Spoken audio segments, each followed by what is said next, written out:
Pastor Nate, he would give a altar call after every single service, and I would never raise my hand because I just didn't want to look weird or uncool.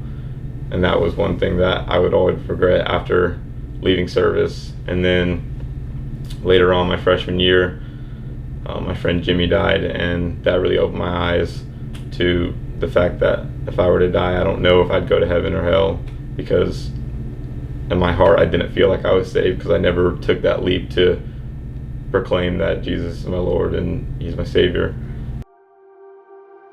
My name is Matthew Schlitt. I'm going to be a senior at Vero Beach High School this year. I've been a Christian for about 3 years now. I didn't grow up as a Christian. I grew up in a Christian household. I wasn't introduced to it when I was younger. I didn't start coming to church till about halfway through my 9th grade year. I was invited by my girlfriend.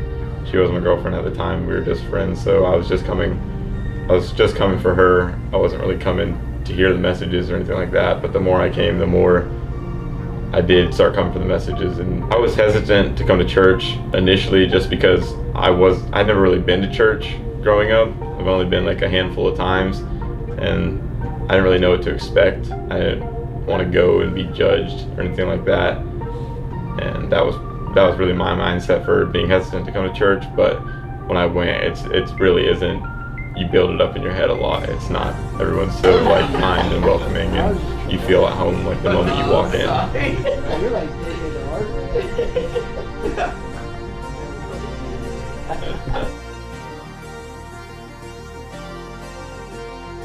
When I started coming more for myself, it was good because I was finding things out about myself that I didn't know, that God was opening for me. God was opening different doors, and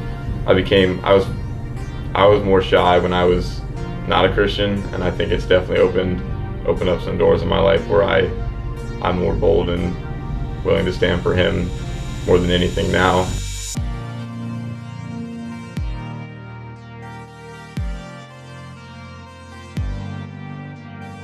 It was tough living in a household that was not all Christians, because like when you're struggling with stuff, you couldn't really turn to them to ask for spiritual advice because they didn't really know.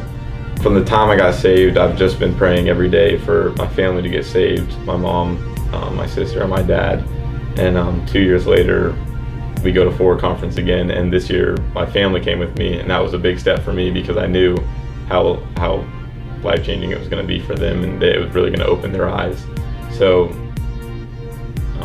they had an altar call there, and I looked over and I saw my mom and my sister raising their hand, and that was just like, I just started bawling because it was just 2 years in the making of prayer. Like, God answered that prayer, and just because God doesn't answer your prayer now doesn't mean it's not going to be answered, because I mean, I had to wait 2 years and it was answered. I mean, I'm still waiting on my dad, but I'm fully confident that he'll get saved because I pray for him every day too. So seeing them get saved just gave me even more of a drive to pray every day for my dad, because he'll get saved one day.